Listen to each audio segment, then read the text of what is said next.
Hello, my name is Joseph Mbele. I'm a Tanzanian. I teach at St. Olaf College in Northfield, Minnesota.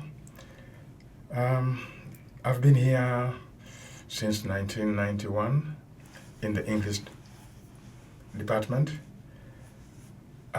Before 1991, I was teaching at the University of Dar es Salaam in Tanzania.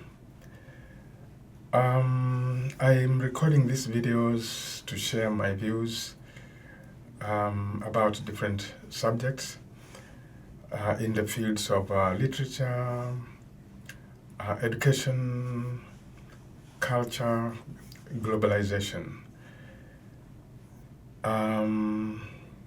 Today, I would like to talk about an issue that really concerns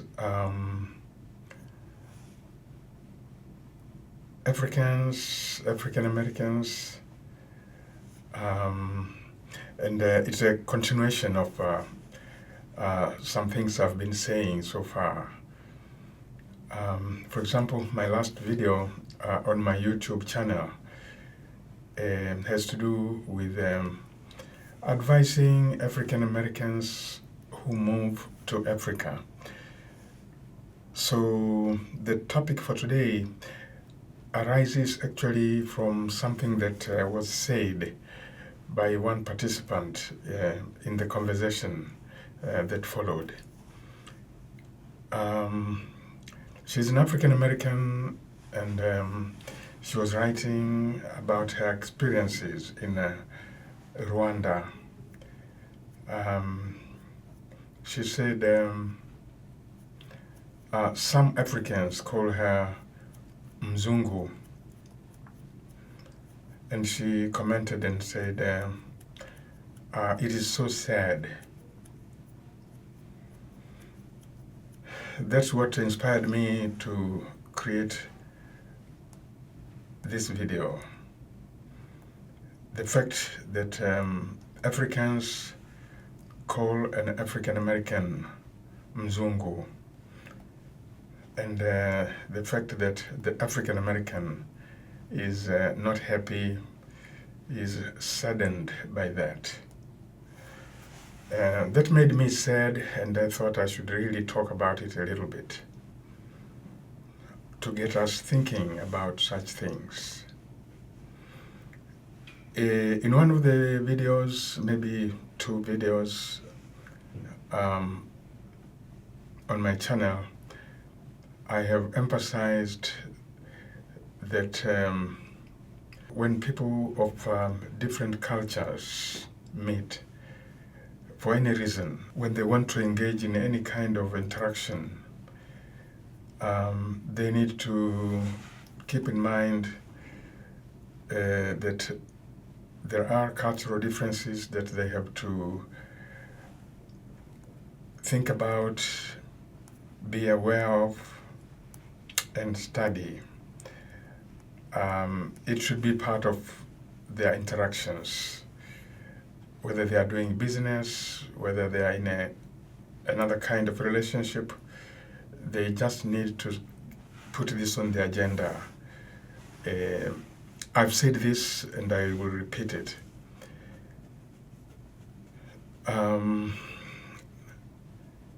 So why would Africans call African Americans white people?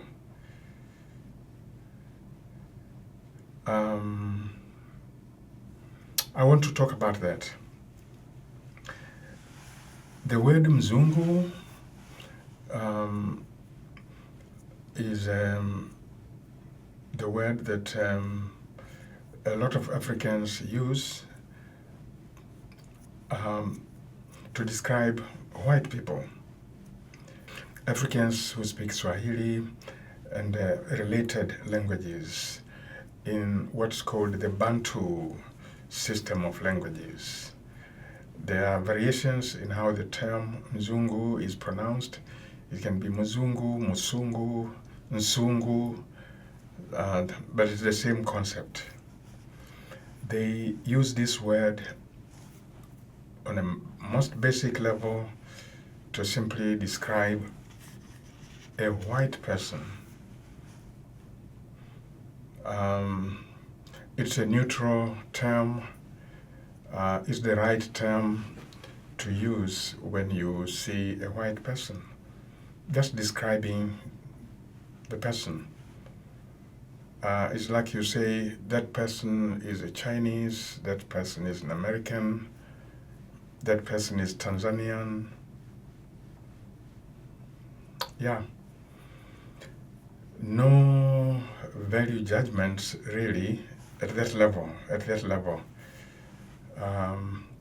It's not meant to express any particular sentiments. It's just recognizing this is this person.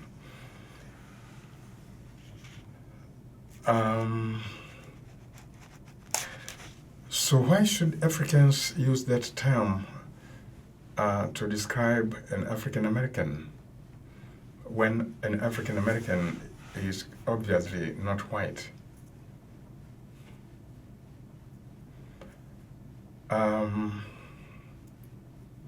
At that point, things begin to get a bit complicated. The reality is this. As an African American, your way of talking, your mannerisms,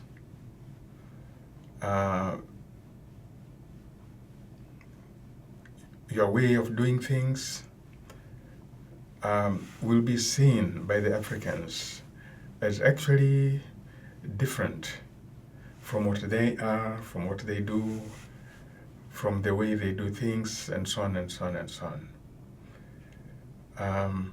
So when they say to an African American, you are a Mzungu, or when they call an African American Mzungu, they are recognizing, they are expressing that reality. And it's not a negative thing, because the truth is, if an African American tries, say, to speak an African language, the accent is different. It's more like the white American accent. And this is not something to be ashamed of. It's not a crime. In linguistics, there is something called mother tongue interference, and it affects all of us. Our mother tongue, the language that we first speak when we grow up, when we are born, when we grow up, that shapes the way we produce sounds.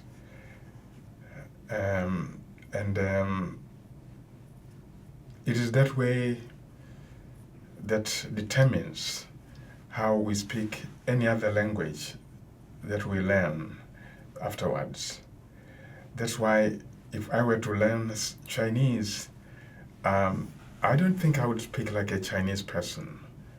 The Chinese would hear me speaking Chinese, but they would notice it's a different accent. It's very much a Matengo accent. My mother tongue is Matengo. Just like the way I speak English. I definitely don't sound like an American. Again, this is mother tongue interference. So when an African American speaks, say, an African language, the Africans can see they speak with a foreign accent, a Mzungu accent. Again, this is just a description, and it's not ill-intentioned, and really there's no need for the African American to be upset. But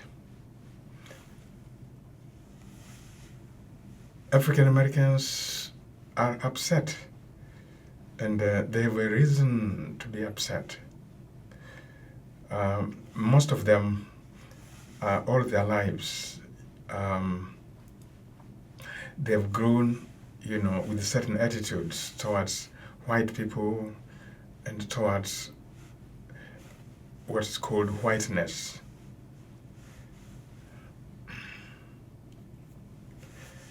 They have a reason to be upset.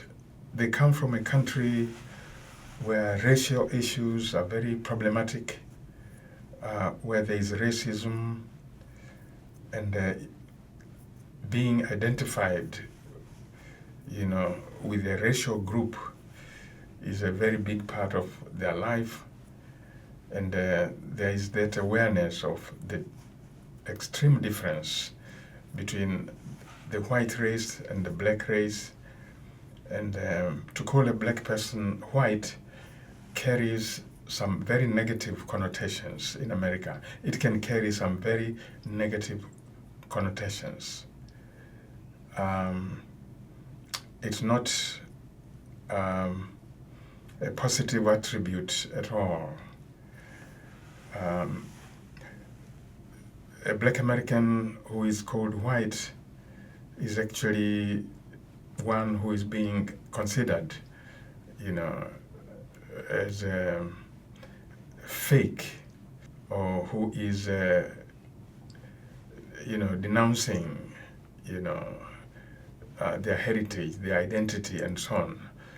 And so it doesn't sit well with these kinds of African Americans. That's why they get upset to be called Mzungu. But I'm just trying to explain here, when the Africans use that term, they are simply describing, acknowledging the difference that I've tried to articulate here. So there's no need to be sad. There's no need to be sad. It's the reality. You are black, African American, but the way you speak, the way you behave, and so many other traits distinguish you, mark you as different. And there's nothing wrong for the Africans to be saying that. No need to be upset. Now, the Africans can call a fellow African Mzungu, and that's where things get even more complicated. For example, an African like me, they know me, I've grown up with them. Under what conditions would they call me Mzungu? And what would that mean? Again, there are possibilities. There are several possibilities. If I am behaving in ways that are not expected of me, if I'm behaving as if I was a white person, putting on airs, denying my identity for any reason, and acting as if, or speaking as if I was a white person, the Africans would call me Mzungu to actually ridicule me. It's a sarcastic comment. It's not a positive term at all. It's a form of criticism, disapproval. It expresses disapproval. It's loaded with sarcasm. The Africans show a certain kind of contempt, or rather, that's what it might mean. However, things can be more complicated than that. Say I am with my African friends. They've known me, we know each other. We really are just very good friends. And so one day, say I call a meeting, to talk about something serious. And we agree, let's meet at a certain place, at a certain time on a certain date. And then when the time and the date comes, I'm there at the right time, and my friends come a little late. First thing they say when they see me might be, "Oh, you are Mzungu today." In that case, they're just joking. They're just joking. They don't really mean what they say. They're just joking and will be laughing. They're commenting on the fact I've come early, I'm on time, as if I was a white person. And yet, these are close friends. We tease each other all the time. That would just be a joke. It'll be over in a few seconds. That would just be a joke. Nothing serious at all. Just a joke. They know me thoroughly. I'm their friend. And at that moment, they call me Mzungu just as a way of teasing me.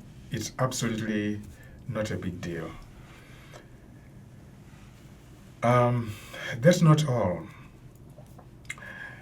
It all depends on who is using the term Mzungu to refer to whom, under which circumstances, those kinds of things. So, for example, if you're talking about a place in Africa where people have been so thoroughly indoctrinated that they really, really look at the white person as a model of proper behavior and all the positive things. And that's what happened in colonial times. The colonizer set about proclaiming themselves as models of behavior, civilization, and all kinds of things. And they talked about the Africans as backward and all kinds of things. So if you're talking about Africans who have actually internalized those ideas, those beliefs, and then they see an African who behaves,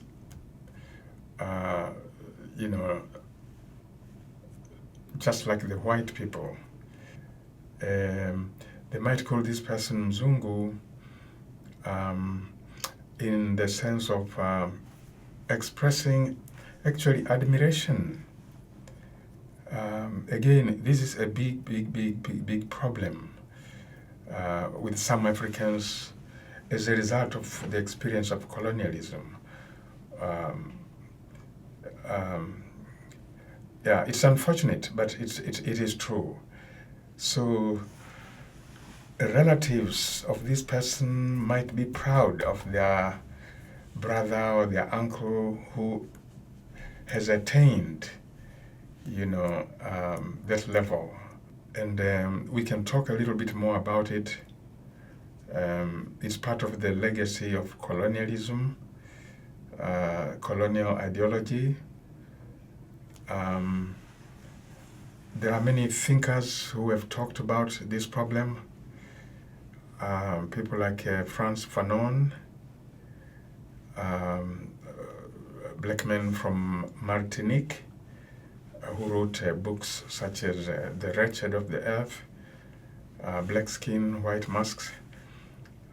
He wrote in French, but they are translated into English and even into other languages. This problem persists.